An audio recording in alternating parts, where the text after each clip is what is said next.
I'm just kidding. Hello everyone, my name's Nick and I'll be your online drama teacher today. I have Joe here, who's going to be my assistant, and Honey as well. Today we're going to be talking about physical theatre and why it's really important in the theatre industry.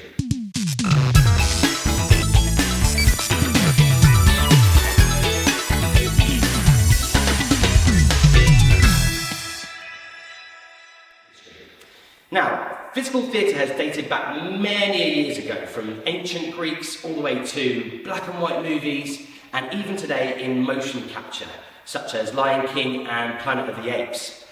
Now, it's really important in physical theatre for us to warm up our bodies first. So, what we're going to do is we're going to stretch our faces out, so everybody, if we can just give our faces a massage, make sure they're already stretched and really massage, that's it. That's it, good. Massage your nose, massage your ears, eyes, nose, don't pick your nose.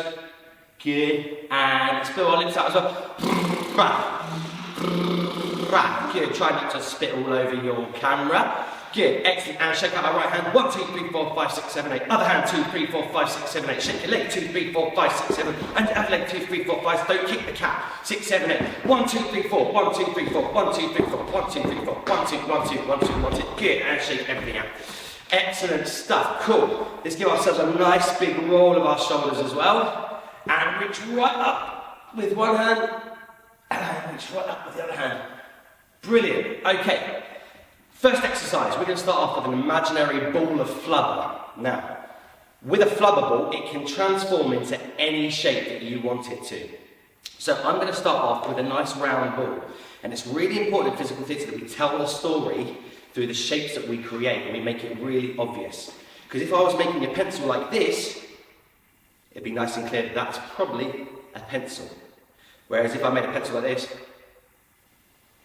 it's really unclear for us. So, I'm going to first of all, I'm going to start off with my nice big shape here, and I'm going to transform it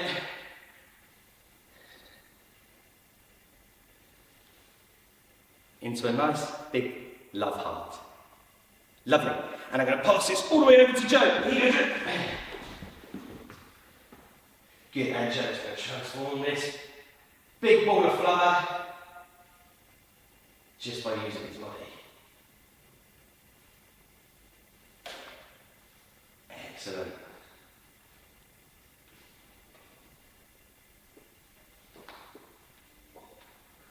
Brilliant. I'm going to pass it over to Honey.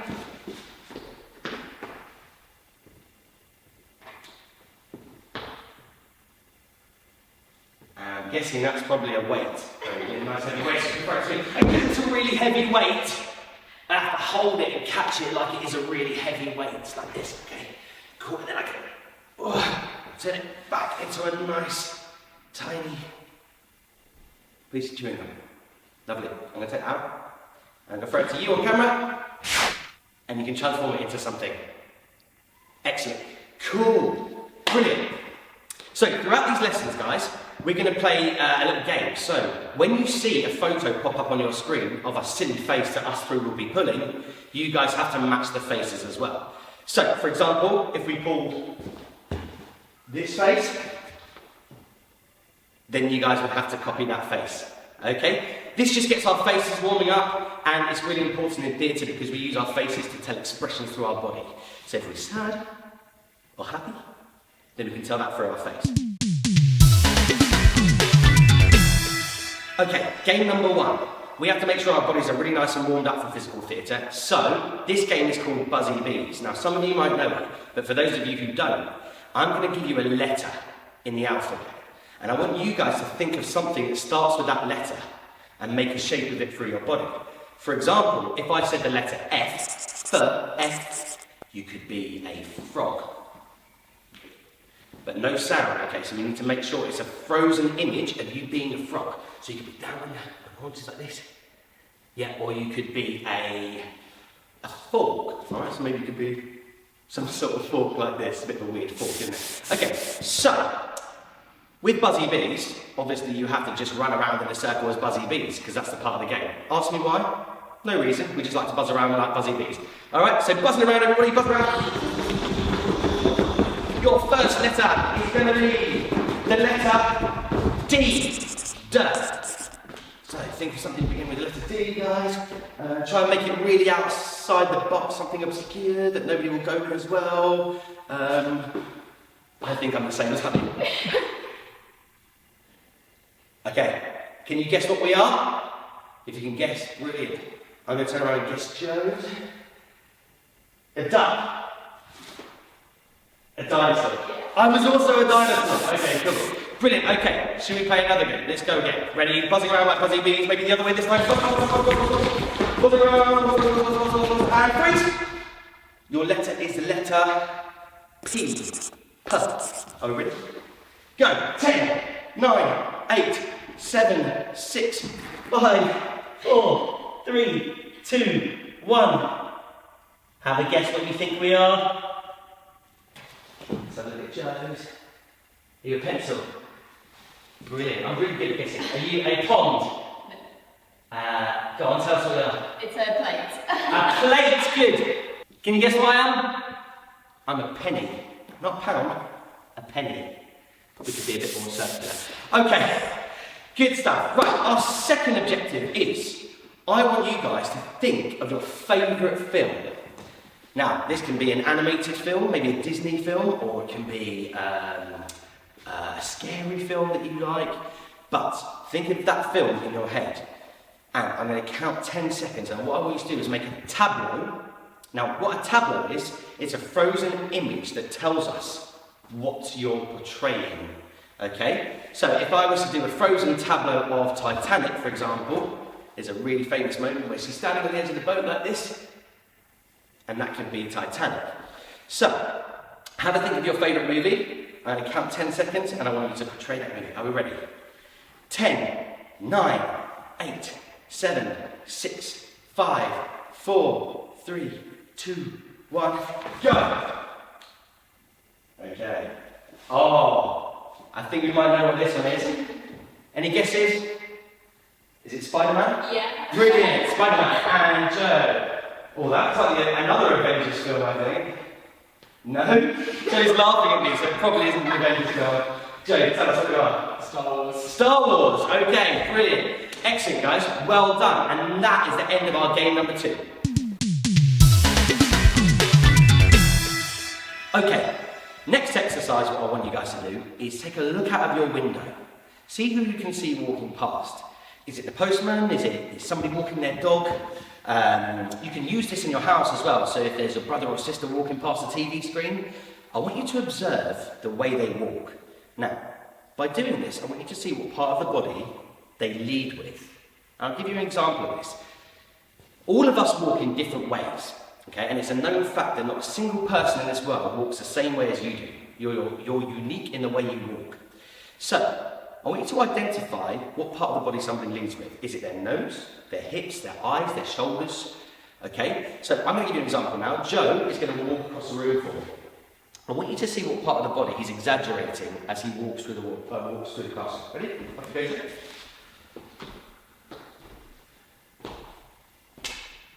Good. So Joe's really emphasising the part he's walking with here. Now, to me, that looks like Joe's leading with his nose, okay? Now, we can do this on a subtle tap. So if somebody's walking through the park or something, and they're just a little bit leaning forward with their chest like this, then we can identify they're leading with their chest. Honey, can you have a go for me as well? Can you walk across the classroom and lead with something that we can try and identify? Excellent. Brilliant. So we've got a bit of a swagger there with the elbows, so it could even be leading with the elbows, but I think as we lean forward here, the hips are slightly forward, right? And our shoulders are kind of swaying like this. So these are emphasised characters, and this is how we get a character in theatre. So I want you to think about Honey's example here. What sort of character in theatre would you see maybe walking like this? Is it an animal, or is it maybe someone quite curious? Depends on what face you pull. Or if you're walking with your nose, could you be a bird? Sniffing something out? Or could you be a detective? Maybe using your nose to find the clues. Okay, cool. So identify that person's part of their body they're moving forward with, and go from there. Okay, great. Now we've found that walk that we've got for that person that we're copying. I want you to think about what character that might portray in theatre or in film. For example, if you were to stand up straight with your chest out like this, what sort of character would that be? Joe, what do you reckon? Could be someone quite rich. Someone quite rich, yeah. Brave, maybe a king, absolutely. Something like a king standing tall. Now, the reason we're doing this is because when we go on stage, sometimes we have really bad habits that we like to do. We do it in everyday life as well. For example, maybe leaning on a counter. When we lean, we sometimes do it on stage, we put our hands in our pockets and we lean like this. But if you were to play a king in a show, a king wouldn't really stand like this, would they? They'd stand upright with their chest out and really bold, okay? So this is what we want to create because this makes our character really realistic. Okay, so think about a few more. Honey, what other characters do you think are really obvious for something like bad habits that we can turn into? Probably like an elderly person. Oh yeah. If someone has bad posture, if you just exaggerate it a bit more, then that could work. That's brilliant. Okay, so we could use our bad habits there. If we did have a bit of a hunchback like this, maybe sitting playing PlayStation 2 long way and up like this, we could turn that into an old lady. Yeah, an old lady walking down the street. That's brilliant, honey. Okay, good stuff, guys. Okay, moving on. So the final thing I want you guys to do today is we're going to turn ourselves into clowns. Okay? Now I'm going to play some music for you, and I want you to wake up in the morning and do your daily routine as a clown. Okay, so the way we do this is we start off asleep. So, there we go. Okay, we're going to start off asleep, and I want you to get dressed and wake up in the morning, have a shower, do whatever you normally do in the morning, but dress yourself up as a clown. So I want to see you putting on your clown nose, putting on your clown makeup, and then giving yourself a clown walk. Okay? Cool.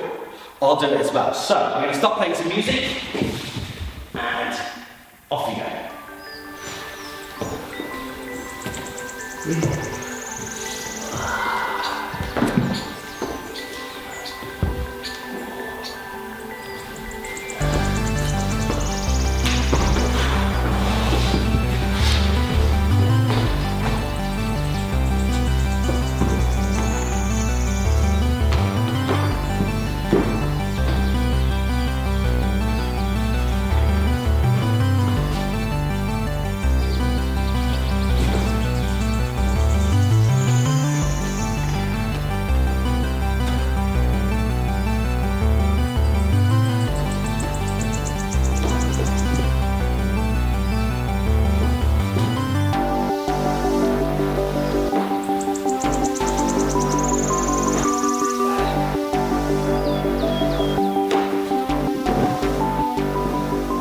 Once your clown is almost ready, we can start using some of those tips that we had earlier with the way we walk with our body. So my clown is going to have big hips out like this, and I'm going to lead with my toes like this.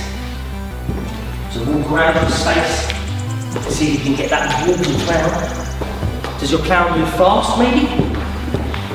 Or does he move really slow?